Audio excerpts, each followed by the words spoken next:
ಅದೇ ಕೊಡ್ಕಲಿ ನಾನು ಕೊಡ್ತಾ ಇದ್ದೆ. ಆಗ ಒಂದಿನ ಬಂದು ಈ ಕೊಡ್ಕಲು ಬಿಟ್ಟು ನಾನು ಹೇಳೋ ಕೆಲಸ ನೀನು ಮಾಡೋದು. ಆಗ ನಾನು ಹೇಳಿ ಅಂದಾಗ ನೀನು ಸಸಿಗಳನ್ನ ನೀನು ಅವಾಗ ನೀನು ಅವನ್ನ ಮರ್ಸ್ಕೊ ನೀನು ಅಂತ ಅಂದ್ರು. ಆಗ ನಾನು ನನ್ನ ಇಬ್ಬರು ತೀರ್ಮಾನ ಮಾಡಿ ಈ ಸಸಿಗಳನ್ನೆಲ್ಲ ನೆಟ್ವಿ. ನೆಟ್ಟಾಗ ಒಂದೇ ವರ್ಷ ನಾವು 10 ಸಸಿಗಳನ್ನ ನೆಟ್ವಿ ಕಣಪ್ಪ. ನೆಟ್ಬಿಟ್ಟು ಅದಕ್ಕೆ ಏನೇನು ಗೊಬ್ಬರ ನೀರು ಎಲ್ಲ ಹಾಕ್ತಿ ಕಣಪ್ಪ. ಹಾಗೆ ನಮ್ಮ ಜೀವನ ಹೆಂಗೋ ಸಾಕ್ತಾ ಹೋಯ್ತು. ಆಗ ನೀರು ಹಾಕ್ತಾ ಗೊಬ್ಬರ ಏನೇನು ಹಾಕ್ಬೇಕು ಅವೆಲ್ಲ ಮಾಡ್ತಾ ಇದ್ವಿ ಕಣಪ್ಪ.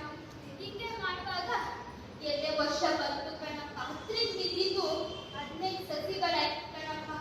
15 ಸಸಿಯಿಂದ ಏನು ನಮ್ಮ ಕೈಲಿ ಆದಷ್ಟು ದುಡ್ಕೊಂಡು ಮಾಡ್ತಾ ಇದ್ವಿ. ಹಿಂಗೆ ಮಾಡುವಾಗ 10, 20 ಇದ್ದಿದ್ದು 3ನೇ ವರ್ಷಕ್ಕೆ ತಗೊಂಡು ಸಲೀಸಾಗಿ 20 ಸಸಿಗಳು ನೆಟ್ವಿ ಕಣಪ್ಪ. ನೆಟ್ಬಿಟ್ಟು ಹಿಂಗೆ ನಮ್ಮ ಜೀವನ ಹೆಂಗೋ ಸಾಕ್ತಾ ಇತ್ತು. ಆಗ ಒಂದಿನ ನನ್ನ ಗಂಡ ಕೊನೆ ಉಸಿರು ಹೇಳ್ಬಿಟ್ಟ. ಅವಾಗ ನಾನು ತುಂಬಾ ಒಬ್ಬಂಟಿ ಆಗ್ತಿದ್ದೆ, ಯಾರು ಇರಲಿಲ್ಲ. ಕಡೆ ಅಪ್ಪನ ಮನೆನೂ ನೆಮ್ಮದಿಲ್ಲ, ಗಂಡನ ಮನೆನೂ ನೆಮ್ಮದಿಲ್ಲ. ಇಬ್ರು ಮನೆ ನೆಮ್ಮದಿಲ್ಲದೆ ನನ್ನ ಗಂಡ ಒಬ್ಬೇ ನನ್ನ ಪ್ರಪಂಚ ಆಗಿಲ್ಲ. ಅವನು ಕೈ ಬಿಟ್ಬೇರೆ ನನ್ನ ಎಲ್ಲ ಮರಗಳೇ ನನ್ನ ಪ್ರಪಂಚ ಆಗಿ ಅಷ್ಟೇ. ಇವ್ರು ಬಿಟ್ಟು ಏನೂ ಇರಲಿಲ್ಲ ನನಗೆ. ಬುದ್ಧಿನೂ ನನ್ನ ಸಸಿನೇ ಆಗಿತ್ತು ಕಣಪ್ಪ. ಅದು ಬಿಟ್ರೆ ಯಾರೂ ಇರಲಿಲ್ಲ ನನಗೆ. ಆಗ ನನ್ನ ಸರ್ಕಾರದವರು ಇದನ್ನ ಕಂಡಿಡ್ದು ನಾನು ಕೆಲಸನೇ ವೃತ್ತಿನೇ ನನ್ನ ಸಸಿ ಆಗಿದ್ದಲ್ಲ, ನನ್ನ ಪ್ರಪಂಚನೇ ಸಸಿ. ಆಗ ನನ್ನ ಸರ್ಕಾರದವರು ಗುರ್ತಿಸಿ ಒಂದಷ್ಟು ಪ್ರಶಸ್ತಿಗಳು ಕೊಟ್ರಪ್ಪ. ನನ್ಗೆ ಗೊತ್ತಿದ್ದಿಲ್ಲ ಇಷ್ಟೆಲ್ಲ ಆಗುತ್ತೆ ಅಂತ. ಅವರು ಗುರ್ತಿಸಿ 1995ರಲ್ಲಿ ನನಗೆ ರಾಷ್ಟ್ರೀಯ ನಾಗರಿಕ ಪ್ರಶಸ್ತಿ ಅಂತ ಕೊಟ್ಟು ಕಣಪ್ಪ.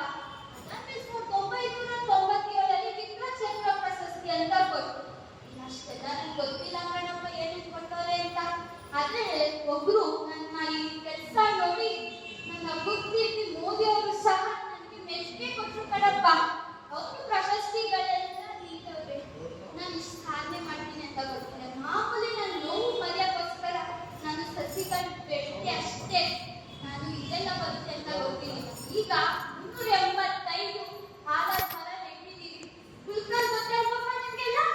ಅಲ್ಲಿ ಕುದ್ರೆ ಗಂಟ ನಾನು ನನ್ನ ಗಂಡ 4 ಕಿಲೋಮೀಟರ್ ನೀರು ಹಾಕೊಂಡು ಹೋಗಿ ಅದಕ್ಕೆ ಏನೇನು ಮಾಡ್ಬೇಕು ಅವೆಲ್ಲ ಮಾಡಿ ಇಷ್ಟು ದೊಡ್ಡ ಆಲ್ಮರ ಆಗೈತೆ. ಸಾಕಾಗಿ ಬಂದವ್ರಿಗೆಲ್ಲ ನೆಲ್ ಕೊಡುತ್ತೆ, ಗಾಳಿ ಕೊಡುತ್ತೆ, ನೆಮ್ಮದಿ ಕೊಡುತ್ತೆ. ಇದೇ ಸಾಕು ಕಣ್ಣ. ಮರ ಕಡಿಯೋದು ನಾನು ನಿಲ್ಲಿಸ್ರಿ